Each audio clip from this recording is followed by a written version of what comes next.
மண் சரிவால் ஏற்பட்டு அந்த நேரம் நாங்கள் இதே மாதிரி நாங்கள் பாடசாலைகள் அங்கெல்லாம் இருந்தோம். ஆனால் அப்போது எந்த ஒரு நடவடிக்கையும் எங்களுக்கு எடுக்கப்படலை. அதே வீட்டில் தான் 10 வருஷமாக நாங்கள் போயிட்டு அதே வீட்டில் இருந்தோம். இப்போ 2026ல் 2025 11ஆம் மாதம் ஏற்பட்ட டிக்பா புயலால் திருப்பியும் நாங்கள் பாதிக்கப்பட்டோம்.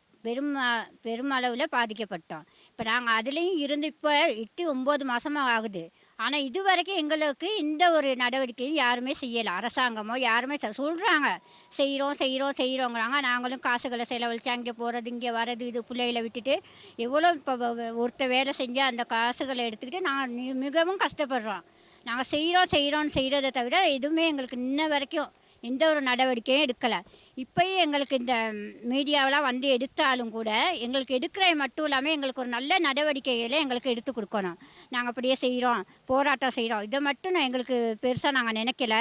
கஷ்டப்படுறோம். இது வரைக்கும் நாங்கள் எவ்வளோ இந்த கூலி வீட்டுகளில் நிறைய பிள்ளைகளை வச்சுக்கிட்டு முன்னே விட இப்போ நிறைய கஷ்டங்களை படுறோம். கஷ்டப்படுறது மட்டும் இல்லாமல் இது எங்களுக்கு கஷ்டப்படுறது பிரச்சனை இல்லை. ஏதாவது ஒரு எங்களுக்கு அரசாங்கமோ எடுக்கிற மீடியாவோ எங்களுக்கு இது வழியாக எங்களுக்கு ஏதாவது உதவி செய்யுமா இருந்தால் எங்களுக்கு இது மிகவும் நன்றி. ஏன்னா எங்களோட ஊரில் நிறைய இடங்கள் இருக்குது.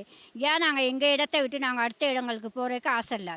ஏன்னா நிறைய இடங்கள் இருக்குது தானே. அதுக்கு எங்களுக்கு பாடசாலைகளுக்கு லேசு நிறைய கடன்கள் வாங்கியிருக்கோம். இதெல்லாம் விட்டுட்டு நாங்கள் இன்னொரு ஊர்களுக்கு எங்களால் போக முடியாது. அதனால எங்கள் ஊர்லேயே பார்த்து ஏதாவது ஒரு இடத்த பார்த்து ஒரு வீடுகளை கட்டி எங்களுக்குன்னு ஒரு உரிமைகளை கொடுத்தீங்கன்னா அதுக்கு அனைவருக்கும் நன்றி தெரிவிச்சுக்கோங்க. அப்பகல்லாவில் இருக்கிறோம். எங்களோட வீடு 2016 இதாகி நாங்கள் 10 வருஷமாக அதே லைன் காம்ராவில் இருந்திருக்கிறோம்.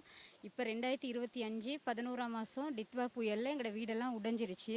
அதுக்கு பிற்பாடு நாங்கள் ஸ்கூலில் 2 மாதம் இருந்தோம். இப்போ எங்களை கூலி வீட்டுக்கு போக சொல்லி நாங்கள் கூலி வீட்டில் தான் இருக்கிறோம்.